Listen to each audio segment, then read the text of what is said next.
Halo, selamat pagi, siang, sore, ataupun malam kepada Pak Wiba dan juga kepada teman-teman sekalian yang sedang menyaksikan video ini.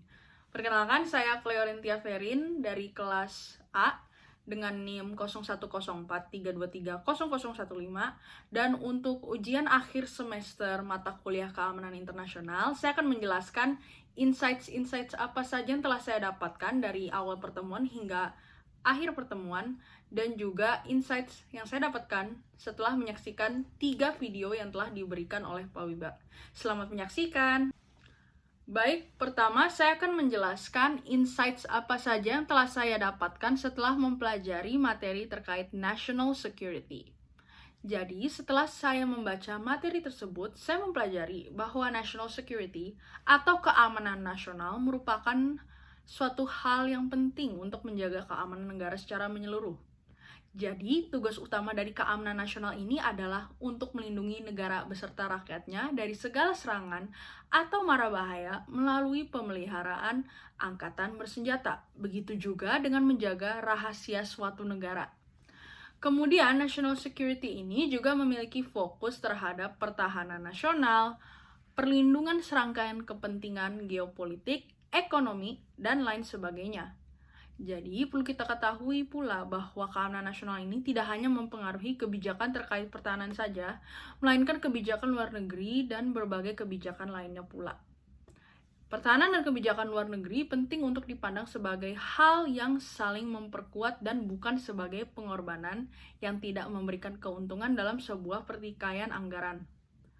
Nah, walaupun dalam pengeluaran keamanan nasional ada pilihan yang terkesan sulit harus diambil, perlu kita ketahui juga bahwa keputusan tersebut harus diputuskan dan bukanlah didasari oleh perbandingan atau konsep yang tidak bersifat koheren, melainkan berdasarkan kenyataan yang ada. Selain itu, saya juga mempelajari bahwa tentang berbagai definisi terkait national security, ini penting sekali untuk kita ketahui beberapa konsep yang ada dalam pengertian national security itu sendiri. Di mana yang pertama terdiri dari power, di mana power ini mengacu pada kepemilikan sebuah negara atas kendalinya, baik dalam hal kekuatan ataupun takdirnya. Konsep tersebut juga menjelaskan sejauh mana kekuatan luar atau eksternal dapat menimbulkan bahaya pada suatu negara. Kemudian konsep power itu sendiri terbagi menjadi dua, yaitu hard power dan soft power, di mana hard power ini lebih mengacu pada sebagian besar yang meliputi berbagai hal berkaitan dengan kekuatan militer, sedangkan soft power ini lebih merujuk pada metode lainnya yang tidak berkaitan dengan peperangan, seperti negosiasi ataupun diplomasi. Dan kemudian ada military strength, di mana aspek tersebut mengacu pada kapasitas militer dan kemampuan angkatan bersenjata dalam sebuah negara. Kekuatan militer ini merupakan suatu variabel yang bergantung pada beberapa faktor, termasuk kekuatan relatif lawan sekaligus menganalisis sejauh mana sih kekuatan tersebut dapat berjalan secara efektif. Baik, selanjutnya saya akan menjelaskan insights apa saja yang telah saya dapatkan setelah mempelajari materi terkait grand strategy.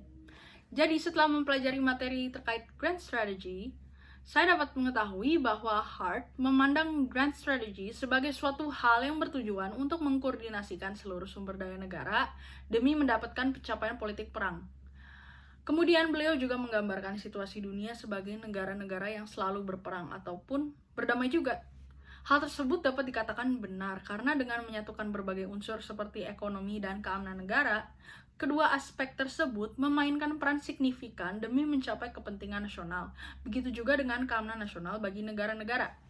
Jadi jika kita ingin mencapai grand strategy yang berjalan secara efektif, tentunya suatu negara harus memiliki kemampuan dalam meningkatkan kesejahteraan rakyatnya dalam jangka waktu yang relatif panjang. Hal tersebut dipengaruhi oleh faktor penentu di berbagai negara, mulai dari faktor sumber daya alam hingga institusi politik. Kemudian saya juga mempelajari bahwa setelah Inggris berhasil mengalahkan armada Spanyol pada tahun 1588, dapat diketahui bahwa angkatan laut menjadi instrumen utama bagi Inggris dalam bidang militer. Oleh sebab itu, angkatan laut menjadi kekuatan utama Inggris dalam mengendalikan negara-negara lain. Lalu ada satu hal yang menurut saya menarik, di mana walaupun nilai-nilai nasional ini cenderung memengaruhi perumusan grand strategy, Tetapi nilai-nilai tersebut seringkali memainkan peran yang jauh lebih kecil dalam sebuah pelaksanaan grand strategy dibandingkan yang diakui oleh sebagian besar pembuat kebijakan atau politisi. Baik, selanjutnya saya akan menjelaskan insights apa saja yang saya sudah dapatkan setelah mempelajari materi terkait human security. Jadi human security atau keamanan manusia ini merupakan konsep yang berpindah fokus dari keamanan tradisional. Dimana keamanan tradisional ini kan berpusat pada negara dan perlindungan dan pemberdayaan individu ataupun masyarakat. Jadi konsep human security atau keamanan manusia ini menekankan kebebasan individu dari rasa kekhawatiran dan kebebasan atas keinginan dan martabat mereka masing-masing. Jadi tidak seperti keamanan tradisional, di mana keamanan tradisional kan lebih fokus dalam menangani ancaman eksternal terhadap suatu negara. Nah, human security ini lebih fokus dalam menangani ancaman yang dapat mempengaruhi kehidupan sehari-hari mereka, seperti kemiskinan, krisis kesehatan, degradasi lingkungan, dan pelanggaran hak asasi manusia yang memang marak terjadi. Jadi untuk PBB sendiri, Perserikatan Bangsa-Bangsa ini telah mengeluarkan laporan pembangunan manusia pada tahun 1994. Tepatnya mereka mengeluarkan program pembangunan yang mengidentifikasikan 7 dimensi keamanan manusia. Yang pertama itu keamanan ekonomi. Ini fokus untuk memastikan pendapatan dasar bagi individu, biasanya melalui pekerjaan atau jaring pengaman sosial. Yang kedua adalah keamanan pangan, untuk memastikan akses ke nutrisi dasar. Yang ketiga ada keamanan kesehatan, di mana ini fokus pada perlindungan dari penyakit dan gaya hidup yang tidak sehat. Keempat, keamanan lingkungan. Ini fokus pada perlindungan dari bahaya dan degradasi lingkungan, seperti yang sudah dijelaskan sebelumnya. Dan untuk yang kelima itu keamanan pribadi atau keamanan individu. Fokus pada perlindungan dari kekerasan fisik, baik dari negara, kelompok lain, ataupun sumber dalam negeri. Yang keenam ada keamanan komunitas. Ini fokus pada perlindungan dari ancaman berbasis identitas, seperti diskriminasi dan ketegangan etnis. Yang ketujuh yaitu keamanan politik, untuk memastikan bahwa setiap individu ini mendapatkan hak asasi manusia yang sama dan tidak disalahgunakan oleh pemerintah. Dan begitu juga dengan kebebasan dasar, yang memang sudah menjadi hak setiap individu. Lalu perlu kita ketahui pula bahwa human security atau keamanan manusia ini sering dikaitkan dengan pembangunan, karena kemiskinan dan kesenjangan merupakan sumber ketidakamanan yang signifikan. Jadi dalam praktiknya hal ini memerlukan pendekatan holistik terhadap kebijakan yang mengintegrasikan strategi pembangunan, diplomasi, dan pertahanan yang bertujuan untuk mengurangi kerentanan dan memberdayakan individu dan masyarakat. Selain itu, keamanan manusia atau human security ini juga telah menjadi faktor penting dalam operasi intelijen dan keamanan cyber yang mencerminkan pemahaman yang lebih luas tentang ancaman keamanan yang secara langsung berdampak pada individu dan masyarakat. Upaya intelijen dan keamanan cyber kini telah memprioritaskan perlindungan kesejahteraan pribadi dan masyarakat dan menangani ancaman non-tradisional seperti cybercrime atau kejahatan cyber, disinformasi, dan perlindungan infrastruktur penting, yang semuanya merupakan inti dari keamanan manusia. Kemudian, saya akan menjelaskan insights apa saja yang telah saya dapatkan setelah mempelajari materi terkait Homeland Security, Law Enforcement, and National Defense. Jadi yang pertama, yaitu Homeland Security atau keamanan dalam negeri, ini bertanggung jawab untuk melindungi suatu negara dari ancaman domestik dan internasional. Contohnya di Amerika Serikat ini mencakup kontraterorisme, keamanan perbatasan, imigrasi, keamanan siber, dan juga respons terhadap bencana. Jadi Departemen Keamanan Dalam Negeri ini mengkoordinasikan upaya untuk mencegah dan merespons keadaan darurat, melindungi infrastruktur kritis, dan meningkatkan ketahanan terhadap serangan atau bencana alam. Untuk agensi utamanya sendiri, yang pertama terdiri dari Departemen Keamanan Dalam Negeri Amerika Serikat, Badan Manajemen Darurat Federal, Bea Cukai dan Perlindungan Perbatasan Amerika Serikat, dan juga Administrasi Keamanan Transportasi. Yang kedua ada penegakan hukum atau law enforcement, di mana penegakan hukum ini fokus pada penegakan hukum, yaitu dengan menjaga ketertiban umum dan melindungi warga negara dalam suatu yurisdiksi. Mereka ini menyelidiki kejahatan, menegakkan hukum pidana, dan menangkap pelaku kejahatan. Ini mencakup polisi lokal, polisi negara bagian, dan juga agensi federal. Penegakan hukum juga bekerja sama dengan keamanan dalam negeri untuk kontra terorisme dan berbagi intelijen untuk mengurangi risiko. Untuk dari penegakan hukum sendiri terdiri dari berbagai agensi utama. Yang pertama yaitu Departemen Kepolisian dalam skala lokal. Lalu ada Biro Investigasi Federal, Administrasi Penegakan Narkoba, Biro Alkohol, Tembakau, Senjata Api, dan Bahan Peledak. Yang ketiga ada pertahanan dalam negeri atau National Defense, di mana National Defense ini melibatkan peran militer dalam melindungi wilayah negara dari ancaman dan agresi eksternal. Contohnya di Amerika Serikat, yaitu Departemen Pertahanan, di mana Departemen Pertahanan ini menangani pertahanan dalam negeri dengan menghadapi ancaman militer terhadap keamanan nasional dan bekerja sama dengan agensi keamanan dalam negeri. Begitu juga dengan penegakan hukum. Nah, pertahanan dalam negeri ini mencakup pembelaan ruang udara, perlindungan batas maritim, dan mendukung upaya keamanan siber nasional. Untuk pertahanan dalam negeri atau National Defense ini terdiri dari beberapa agensi utama. Pertama yaitu ada Komando Utara Amerika Serikat, selanjutnya ada Tentara Amerika Serikat, Angkatan Laut, Angkatan Udara, Korps Marinir, dan juga Pegawai Nasional dalam peran domestik. Nah, setelah saya menjelaskan tentang 3 aspek tersebut, yaitu Homeland Security, Law Enforcement, dan juga National Defense, selanjutnya ada upaya kolaboratif yang dapat dilakukan oleh ketiga bidang tersebut, di mana ketiga bidang tersebut ini dapat menjalin kerjasama dengan erat, terutama dalam bidang seperti kontra terorisme yang sudah saya jelaskan sebelumnya, begitu juga dengan keamanan siber dan respons darurat. Karena keamanan dalam negeri ini fokus pada pencegahan dan mitigasi, penegakan hukum pada penyelidikan dan penegakan hukum dan pertahanan dalam negeri pada pembelaan terhadap ancaman berskala besar. Dan koordinasi di seluruh bidang ini juga sangat penting untuk strategi keamanan nasional yang lebih komprehensif. Selanjutnya, saya akan menjelaskan apa saja yang telah saya dapatkan setelah mempelajari materi terkait cybersecurity and terrorism.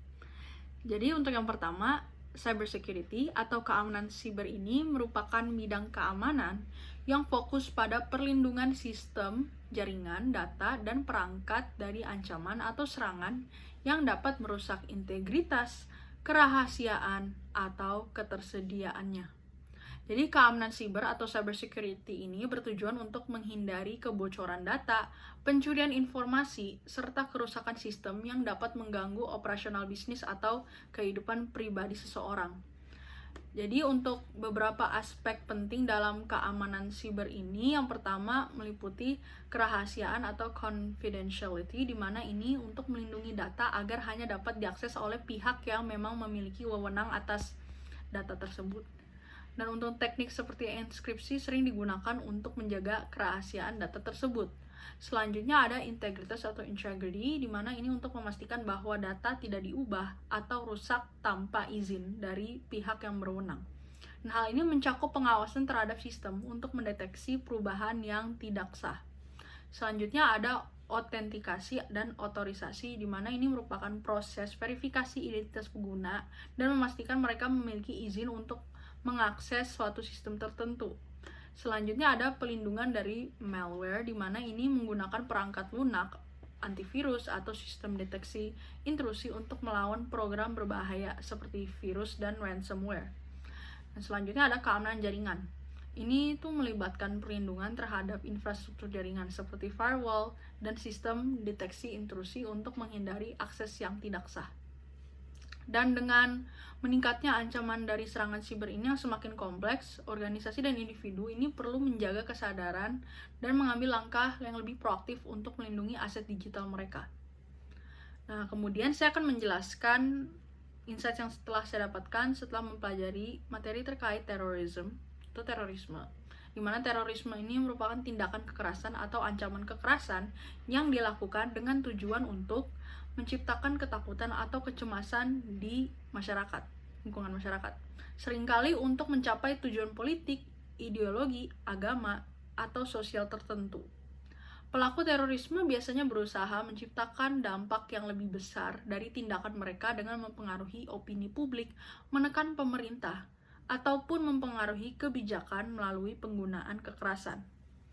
Untuk ciri-ciri dari terorisme sendiri itu terdiri dari kekerasan atau ancaman kekerasan.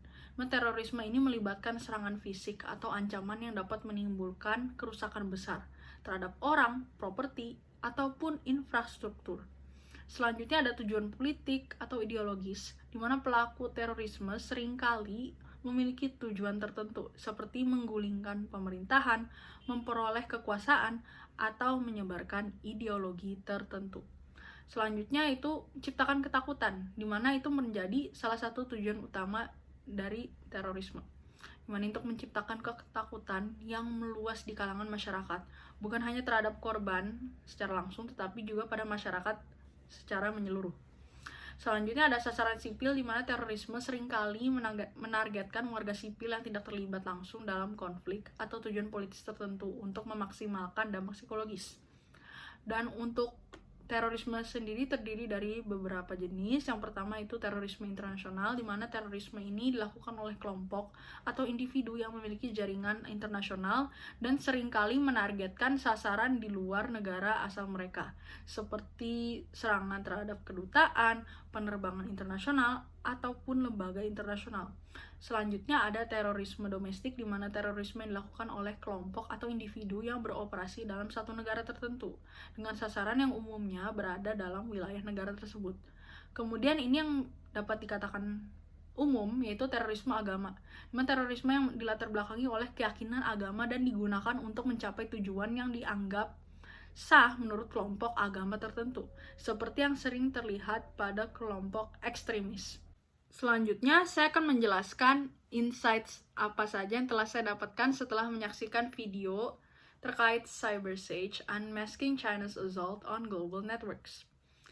Jadi yang saya tangkap dari video tersebut, saya dapat mengerti bahwa video tersebut itu mengeksplorasi operasi siber yang luas, khususnya dikaitkan dengan China, dan menyoroti pendekatan strategis negara tersebut terhadap perang siber dan implikasinya bagi keamanan global.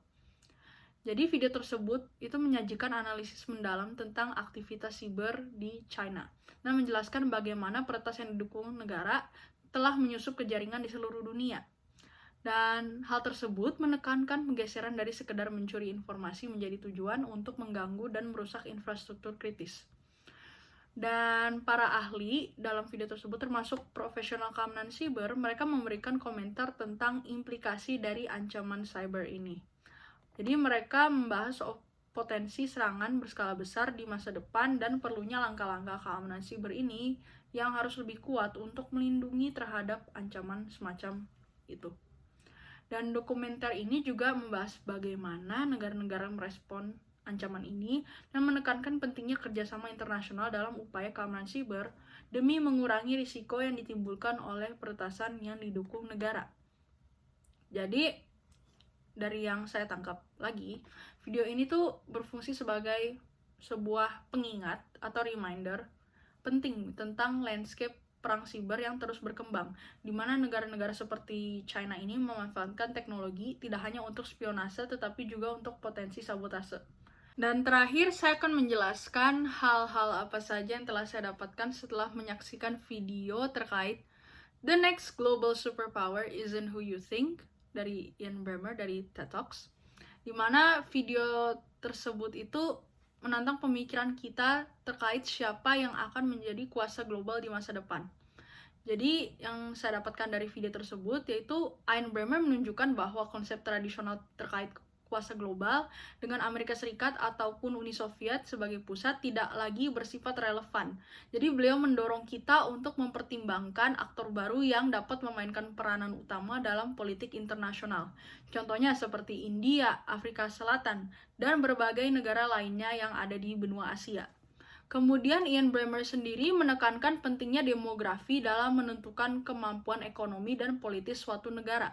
Jadi negara-negara dengan populasi besar dan pertumbuhan ekonomi yang stabil ini memiliki potensi besar untuk menjadi penguasa global.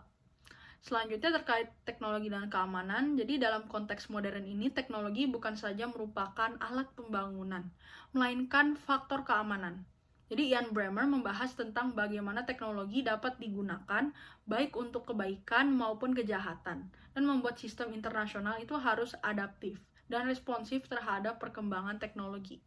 Kemudian jika kita bicarakan dalam aspek global governance, ini juga untuk menghadapi tantangan-tantangan global yang diperlukan koordinasi antar negara yang lebih erat. Jadi organisasi internasional seperti Perserikatan Bangsa-Bangsa atau PBB ini harus dipertahankan dan ditingkatkan agar dapat mengatur masalah-masalah transnasional secara efektif. Sekian video ujian akhir semester mata kuliah keamanan internasional dari saya. Mohon maaf jika ada kata-kata yang kurang berkenan. Terima kasih.